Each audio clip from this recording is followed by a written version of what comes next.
नमस्कार. बार्शी संचारच्या मिळून सार्वजनिकच्या सखी सम्राज्ञीमध्ये आपल्या सगळ्यांचं स्वागत. रसिको, आपण सखी सम्राज्ञी या कार्यक्रमामध्ये तज्ञ मैत्रिणींना निमंत्रित करत असतो आणि त्यांच्याशी संवाद साधून त्यांच्याकडून अधिक माहिती जाणून घेत असतो.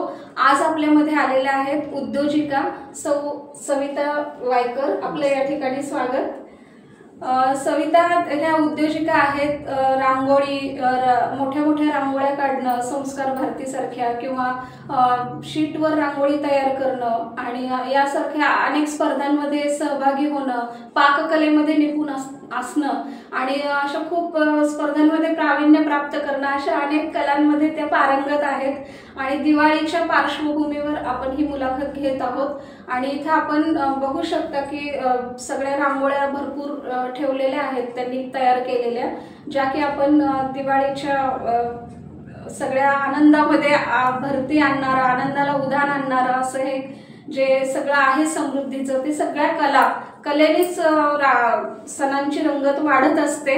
तसा एक कला विश्वात निपुण असणारं व्यक्तिमत्व आज आपल्यामध्ये आहे. आपण त्यांच्याशी संवाद साधूयात आणि अधिक माहिती जाणून घेऊयात.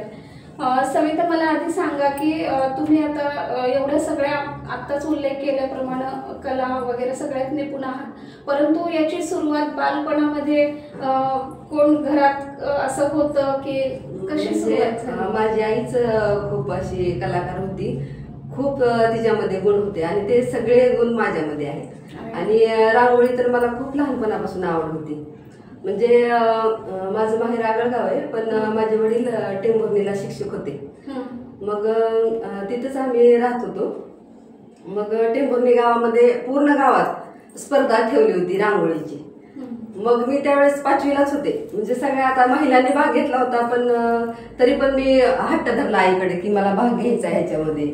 मग बरं म्हणे, घे, काय असेल ते तुझं काढ आणि घे, मग तर भाग घे. तर माझा पूर्ण टेंभुर्णीमध्ये नंबर आला होता, सगळ्यात लहान असून. म्हणजे त्यावेळेस पासूनची मला आवड आहे. म्हणजे एवढी रांगोळीची आवड आहे, जरी तुम्ही असं कधीही मला रांगोळी काढायला सांगितली तरी मी तयार असते. म्हणजे एक वेळ आहे रांगोळीचं. एकदम असं उत्साह आणि त्याच्यामध्ये आनंद. आणि किती आजारी असले, कधी कुणी मला सांगितलं रांगोळी काढा तरी पण मी काढू शकते. एवढं म्हणजे हाडाचा कलाकार आपण जे म्हणतो ते असं आहे. आणि आता म्हणजे वरचीवर पुढे नवीन नवीन निघत गेलं तसं मी शिकत पण गेले. म्हणजे पहिलं तर म्हणजे काय म्हणतात त्याला, असं गॉड गिफ्ट म्हणतात तसं आहे रांगोळीचं माझ्यामध्ये. आणि आता नवीन नवीन जसं निघत जाईल तसं मला शिकायची पण त्याच्यात आवड आहे. आता हे जे निघालंय नवीन म्हणजे पोस्टर रांगोळी, पण मी क्लास केला त्याचा. तो तर मी 2 दिवसात पूर्ण केला. इथं बार्शीमध्येच आले होते बघा, एक पाटील सर म्हणून होते. त्यांचं असं संक्रांतीच्या वेळेसच काहीतरी 2 दिवसाचं हे होतं. परत मला दुसऱ्या दिवशी कळलं. मी एका दिवसात 2 तासात पूर्ण सगळा क्लास पूर्ण केला. आणि आता त्याचे क्लास पण घेते मी. म्हणजे एवढे आवड भरपूर आवड, म्हणजे लक्षात येतं लगेच. पण ते पॉइंट जे महत्वाचे आहेत ते शिकणं गरजेचं आहे. म्हणजे एकदम कला असताना पण त्याचं शिक्षण घ्यावंच लागतं असं मला सांगायचंय की तुम्ही किती जरी त्यात निपुण असाल तरी आता नवीन जर काय निघालं तर तुम्हाला ते म्हणजे क्लास लावूनच तुम्ही शिकावं. म्हणजे त्याच्यात तुम्ही प्रोफेशनल होऊ शकता. म्हणजे त्यातले जे तज्ञ गुरु आहेत त्यांच्याकडून विद्या घेणं गरजेचं आहे. किती छान. म्हणजे हे एका कलाकाराकडूनच ऐकणं मोठी गोष्ट असते की जरी आपल्याला खूप अवगत असलं तरी पण ते जे काय असं महत्वाच्या गोष्टी असतात ते आपल्याला शिकावंच लागतं असं मला म्हणायचंय. अरे वा, छानच. आता रांगोळी आपण म्हणतो की मंगलमय असं त्याचं वातावरण आणि सगळंच मांगल्याचं प्रतीक म्हणजे रांगोळी. आणि भारतीय संस्कृतीचं समृद्धीचं लक्षण आणि सगळ्या शुभ प्रसंगी आपण रांगोळी रेखाटतो. आणि हळूहळू ही कला म्हणजे वाढत चालली. मधल्या काळात लोक पावत होते, पण आता भरपूर प्रमाणात ते होत आहे. मग त्याच्यात अधिक म्हणजे काय समृद्धी भर कशी पडत? म्हणजे आता कसं मी ऑर्डर पण घेते. असं कुठं जर कार्यक्रम असेल तर ती मी ऑर्डर पण घेते रांगोळीची. तर असं विचार करत नाहीत की बाबा आज म्हणजे एवढे पैसे लागतात हा. आणि असं आवडीने बोलवते तर काढायला लावतात. हम्म. मग त्याच्यावरूनच लक्षात येतं की हे वाढत चाललंय. हम्म. की म्हणजे आवर्जून लग्न समारंभ असू द्या, तुमचं नाव ठेवायचा कार्यक्रम असू द्या किंवा चोळीचा असू द्या, अशाही कार्यक्रमात रांगोळीला महत्व दिलं जाते आणि त्यासाठी सुद्धा रांगोळीला मला असं ऑर्डर दिल्या जाते. अरे वा. कुठलाही वाढदिवसाचा असो, कुठलाही कार्यक्रम असो. खूप छान.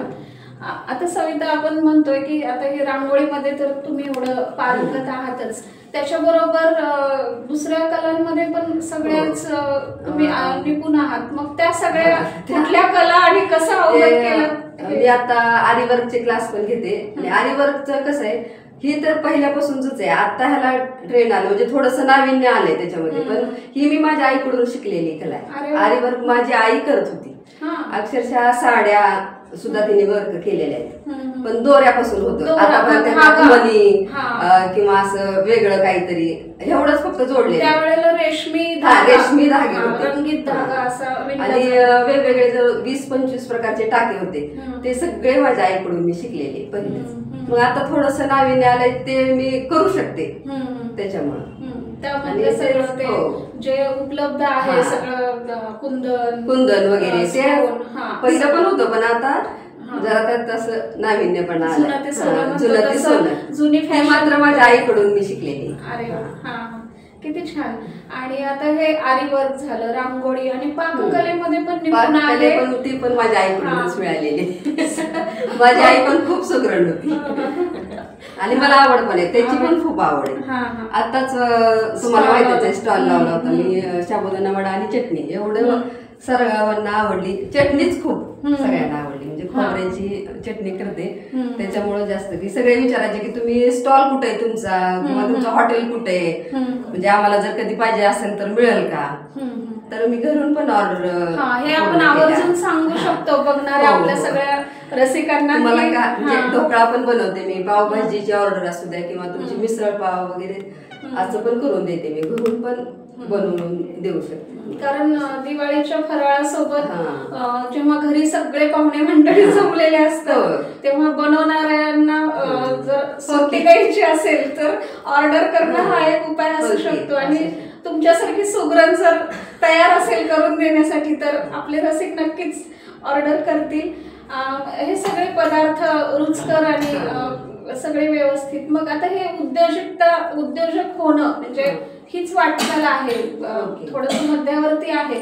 तर मग ह्याच्यासाठी प्रयत्न काय करावे लागले, म्हणजे अभ्यास थोडा किंवा असं उद्योजकतेकडे वाटचाल, थोडस व्यवहार सगळं आलंच ना, म्हणजे बजेट पहिल्यांदा मी सुरुवात म्हणजे आता ही जे पाककला वगैरे आहे ना ते तर मला पहिल्यापासून आवडत होतं. इथं मी स्टॉल लावायचे का आवडीने, पण मी ज्यावेळेस बारामतीला गेले ना त्यावेळेस मी मेस चालवली, 20 डब्यांची मेस चालवली. मग तिथंच मी पहिला सुरुवात केली. म्हणजे उद्योजिका म्हणून एक आता आपल्याला एक साधन कमवायचं, त्यासाठी मी 20 डब्यांची मेस चालवली. सुरुवात तिथून केली. इथं मी आवड म्हणून सगळं करतच होते, म्हणजे वर्क करायचं किंवा हे, पण ते कसं होतं की आवड जोपासायची ना चालू ठेवायचं आपलं. पण उद्योजक हे संकल्प म्हणजे कसं संकल्पना कुठून मागणी आली का? नाही, मीच ज्यावेळेस बाहेर असं म्हणजे प्रयत्न झाला. किती छान गोष्ट आहे. आणि तिथं माझ्या मुली होत्या ना, मग त्या मुलींना म्हणजे मैत्रिणींना पण माहिती की हा छान करून देतात, मग मी इथून पदार्थ करून द्यायचे, आवडायचे. मग काकू तुम्ही इथे येणार आहेत तर आम्हाला आमच्यासाठी डबे तयार करा, असं त्यांनी सुचवलं मला. आणि मग ते खूप छान झालं ते. आणि त्यावेळेस पासून मग असं लक्षात आलं की बाबा आपण हे करू शकतो, ते करू शकतो. असं किती छान. लाडोबा मुलींचं लाड करता करता आपण बरोबर आहे. आणि त्या पण शिकल्या माझ्यासोबत, त्याही खूप छान स्वयंपाक करतात मुली पण. आणि माझ्यासोबत जी राहत होत्या मुली, त्यांच्या मैत्रिणी, त्या सुद्धा सुगरण झाल्या माझ्यासोबत राहून. खूप छान आहे. पारंपरिकाचा स्पर्श आपण म्हणू शकतो. आणि हे असं आता मेसचं डब्याचं तर एक आयडिया आली आणि नंतर मग ते आपलं कसं सुरुवात वाढवणं हे ते कसं. मग तिथं गेल्या गेल्या म्हणजे एवढे डबे होते, मग हळूहळू वाढले. मग परत परत बार्शीत यावं लागलं ना, मग ते बंद केलं आणि इथं आल्यानंतर परत दुकान चालू केलं. मग हे रांगोळ्याचं सुरुवात केलं मी घरी बसून. मग इथं तर असं मिळणं एकदम नाही ना, स्पर्धा भरपूर आहे. इथं भरपूर आहे. आता तिथं कसं मी हॉस्टेलच्या शेजारीच होते ना, आणि मुलींच्या सगळ्या मैत्रिणी माझ्याकडूनच त्यांनी हे केला ना डबा. त्याच्यामुळे मला असं प्रयत्न करायला लागले नाहीत की डबे मिळवण्यासाठी किंवा सोपं गेलं तिथे. तसं इथं आल्यानंतर मग मी हे चालू केलं, रांगोळीची सुरुवात केली. जे कलाकार होता तो स्वस्त बसू देत नाही, म्हणजे असं एक दिवस जरी आपला असा तसा गेला की मला वाटतं आजचा दिवस वाया गेला असं वाटतं. म्हणजे असं करत राहिलं, मानसिकता किती छान, असं वाटतं की काहीतरी हाताला काम पाहिजे सारखं काहीतरी. आणि असं जरी असेल तर मी मग हे रांगोळ्या सुरुवात केली आणि मला चांगलं मिळालं पण. गेल्या वर्षीपासूनच सुरुवात केली त्याची आणि त्याचा पण रिस्पॉन्स चांगला मिळाला. आणि आता हे सगळं करता करता ब्लाऊज शिवणं याकडे पण तुम्ही वळलं. मग ते शिवणकला कुठे? ते अगोदरच म्हणजे क्लास केलेला आहे मी शिवण, म्हणजे लग्न झाल्यावरच केला, इथं बार्शीमध्येच केला होता शिवण क्लास. मग परत ते पण एक जोड असावी त्याच्यासोबत, बरोबर एकाला एक जोडून हे बघायला आले की ते बघायला आले की असं होत गेलं ते तुमचं सातत्य. आणि त्याशिवाय मी ज्वेलरी तर खूप वर्षापासून विकत होते, मध्यंतरी बंद केलं होतं, परत अजून एकदा सुरुवात केली ज्वेलरीचं. मग ते बघायला आले की हे पण बघते, ते ह्याच्या ऑर्डर येतात, ते काय तर होतं, म्हणजे चालूच असते सारखं काही ना काही. खूप छान. म्हणजे ह्याच्यातून हेच आपल्याला जाणवतं की एखादा कलाकार आणि उद्योजक जर व्यक्तिमत्व दडलेला असेल तर तो आयुष्याच्या कुठल्याही टप्प्यावर बरोबर उभारी घेतो आणि मार्गक्रमण होत राहतं. तर आपल्या खूप छान वाटतंय, म्हणजे इतकं प्रसन्न वाटतंय बोलताना की एक असं उभारी उत्साही व्यक्तिमत्व की जे खळाळून असं ओसंडून वाहत आहेत कला तुमच्या, आणि बोलणं पण. आणि एवढं आईच एवढी समृद्ध, म्हणजे आईकडून मिळालेली देणगी आणि तिचं एवढं सोन्यात रूपांतर करणं आणि आपल्या आयुष्यामध्ये ते सगळं ठेवणं जिवंत, ही खूप मोठी गोष्ट आहे. खरंच एक असे व्यक्तिमत्व दुर्मिळतेनं अनुभवायला मिळतात, कारण ना आजकाल कौशल्यालाच खूप महत्व आहे, प्राधान्य आहे. आणि ते सगळं आत्मसात करणं आणि त्याचं परत वृद्धिंगत करणं हे महत्वाचं आहे. तुम्ही शिकता पण त्याच्यापासून जर तुम्हाला म्हणजे काहीच नाही जर तुम्ही केलं तर काय अर्थ आहे त्या शिकण्याला, असं आहे. मला वाटतं तुम्ही जर काही शिकला तर त्याच्यात तुम्ही वाढवत राहा तर त्याचा उपयोग आहे. शिकवून नुसतं बसण्याला अर्थ नाही असं वाटतं. आणि हे सगळं तुम्ही तुमच्यापर्यंतच नाही ठेवलं तर त्याची क्लासेस घे, ही किती मोठी जमेची बाजू आहे. ते कसं काय सुरुवात केली? ते पण खूप वर्षापासून घेते मी क्लासेस. संस्कार भारती तर माझा अगोदर झाला होता क्लास, त्याचा पण क्लास केला मी. आणि नंतर ह्याचा तर तुम्हाला सांगितलं पोस्टर रांगोळी, म्हणजे तुम्ही असं चेहरा पण काढू शकते मी. असं फोटो जर असेल तर मी चेहरा पण काढू शकते रांगोळीमध्ये. त्याचे पण क्लास चालू केले, खूप छान चालले माझे क्लासेस. आणि आता हे नवीन निघाल्यानंतर मी ह्याचा सुद्धा क्लास केला आता. हो, क्लास करून तुम्ही जे हे करता ना ते असं जमत नाही. आता युट्यूबवर भरपूर आहे पण ते पूर्ण होऊच शकत नाही. ज्यावेळेस आपण असं शिकतो त्यावेळेसच त्याच्यात म्हणजे युट्यूब हा एक तर आत्ताचं आहेच, म्हणजे भरपूर बघायला शिकायला मिळतं. आणि असं पण शिकणं हे पण, ते पण मी असं मला आवडच आहे, असं काय काय नवीन काय आलंय त्याच्यात ते दिसल्यानंतर मग ज्ञान घेत राहणं गोष्ट आहे.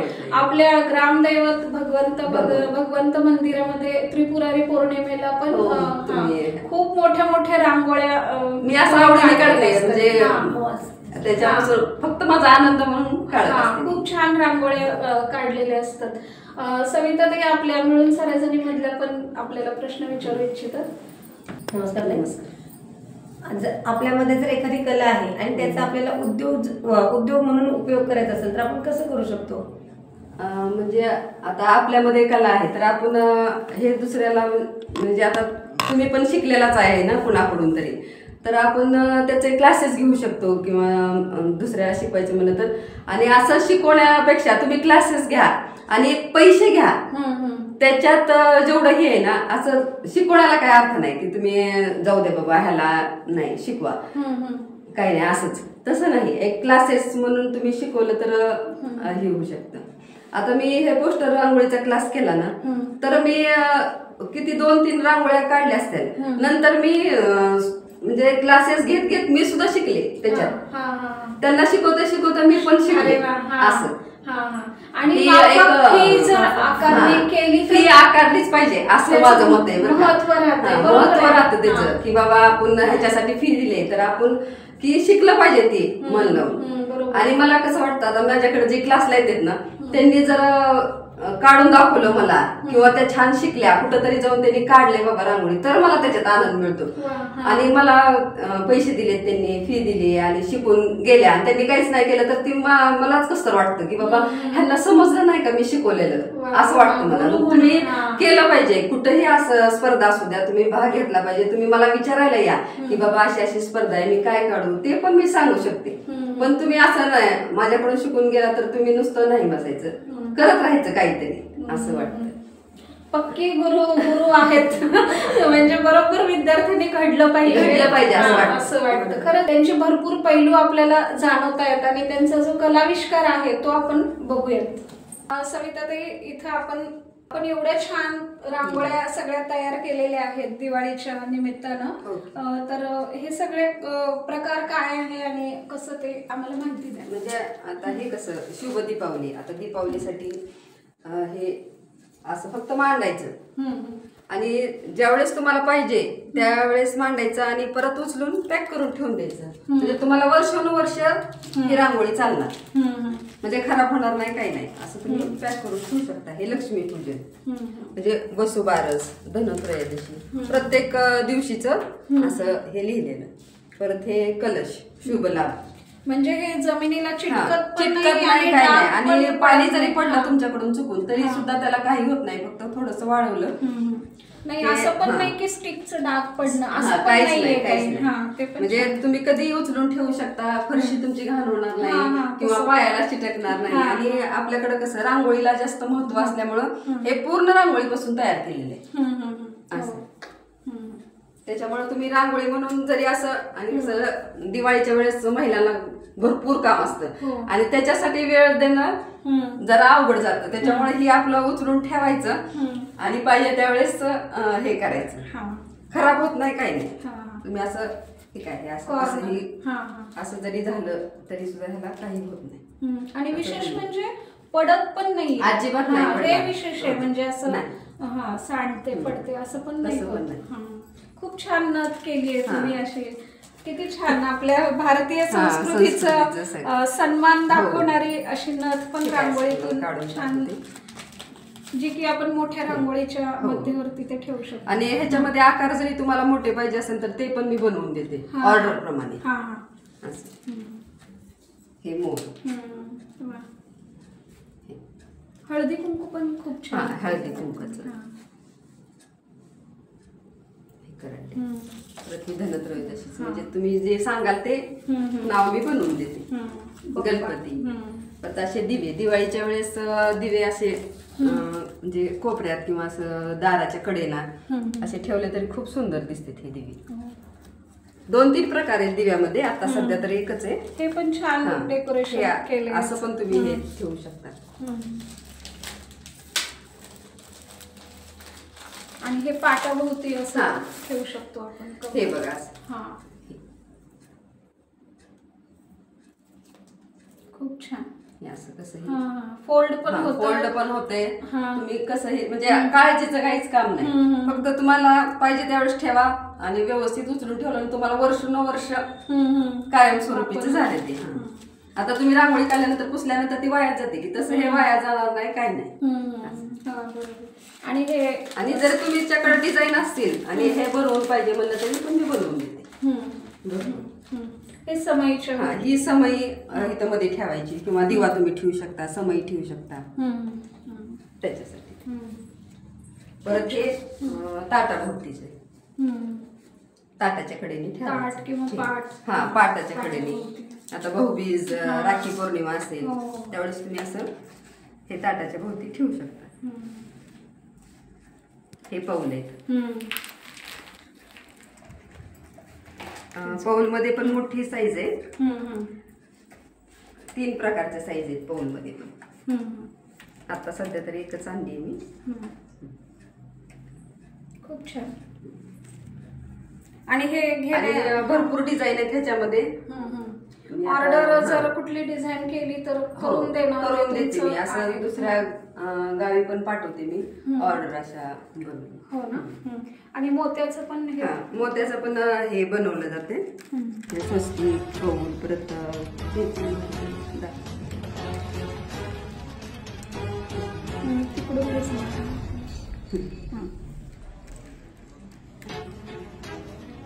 मोत्यांचे पण पडदे वगैरे सगळंच बनवते.